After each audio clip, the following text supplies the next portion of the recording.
go ahead and start off the second side of Water Bearer Sally Oldfield with the first track on that side, Weaver. Let's get woven.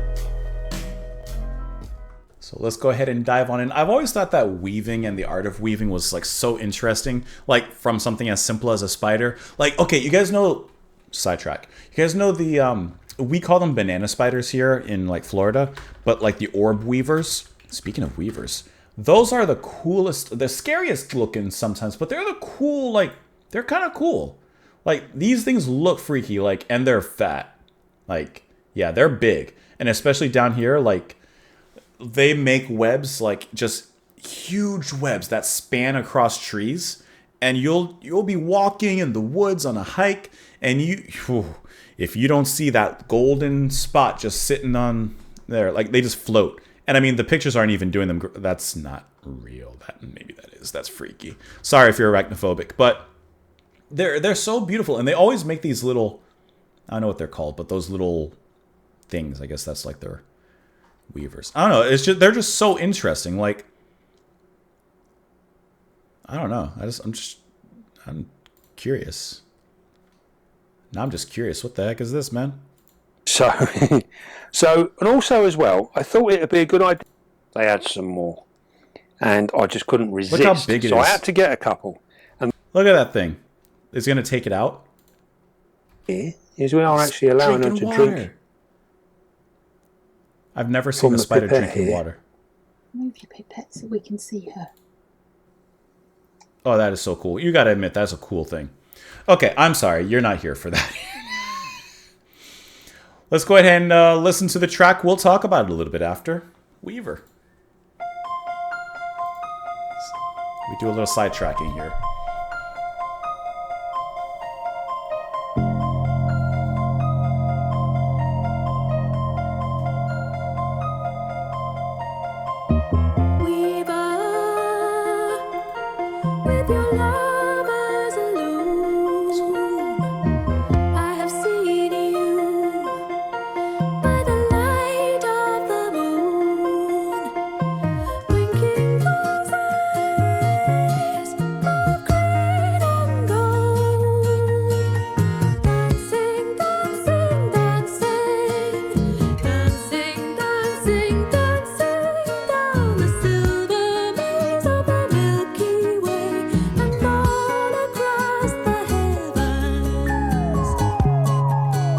Kind of folky but poppy sound to this.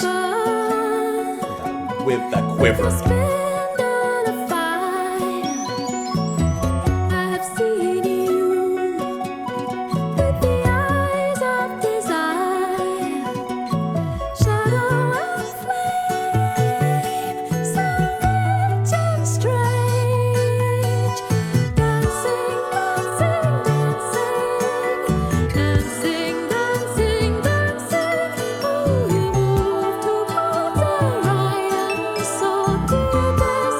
Seems like a Disney princess.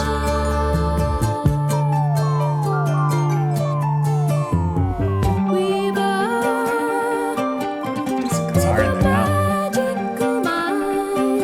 A little something there.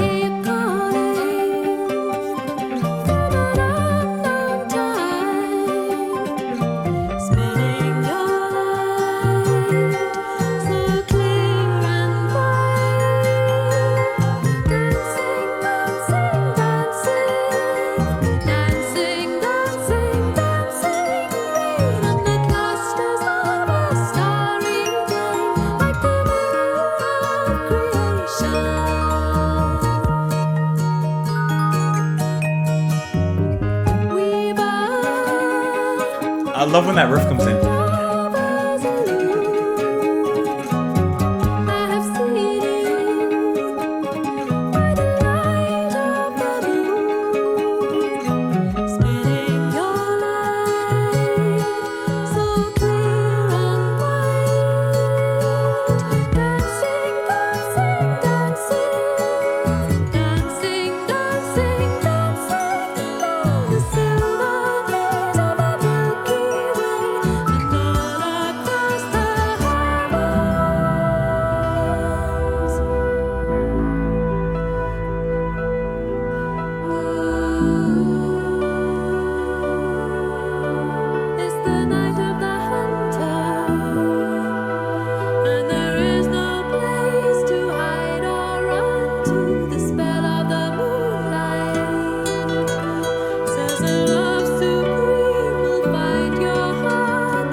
I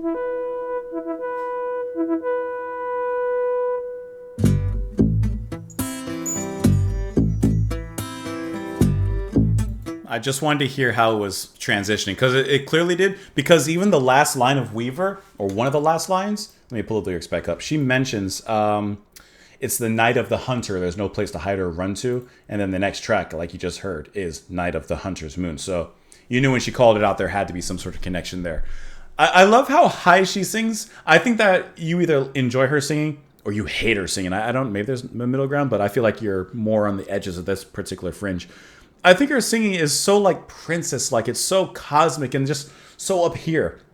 It's like a fairy folk kind of song, the way that she sings. Like I just think that that is such an ethereal, folky way, and I like her higher singing here. I think it works really well, and it kind of adds this more ethereal nature to this, which the whole song had this kind of interesting folk pop sensibility to it.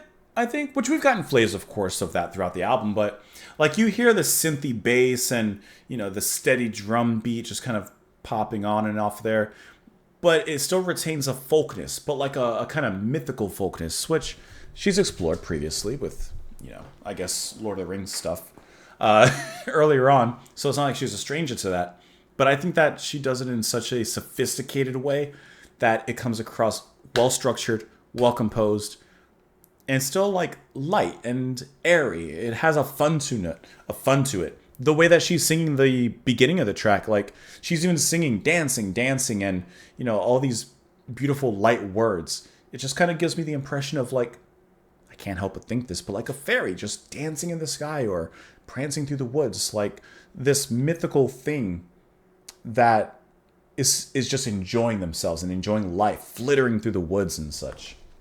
It's very fairy tale-esque. Weaver, with your lover's loom, I have seen you by the light of the moon, winking those eyes of green and gold, dancing, down the silver maze of the Milky Way and all across the heavens. So is the Weaver a constellation that she's singing of? Weaver, with your spindle of fire, I've seen you with your eyes of desire, shadow and flame so rich and strange, dancing. Oh, you move towards Orion's sword to your destination Alpha. Like, that's what's making me thinking about that. I mean, obviously Milky Way and all the references to the sky and constellations. I'm imagining this is probably Alpha Centauri or something like that. Weaver, with your magical mind, I hear you calling from an unknown time, spinning your light so clear and bright, dancing rain on the cluster of a starry brain, like a mirror of creation. Repeats the lyrics here.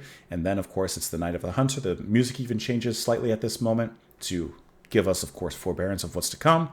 And there's no place to hide or run to. The spell of the moonlight says a love supreme, okay, Coltrane, will find your heart this night. I think that was lovely. That, like I said, just like fairies dancing or something. That's what I was getting. Anyways, press the like button, subscribe if you haven't already. Thank you as always for being here. Hope you enjoy the music. Come back tomorrow. I'll see you all then. Bye, guys.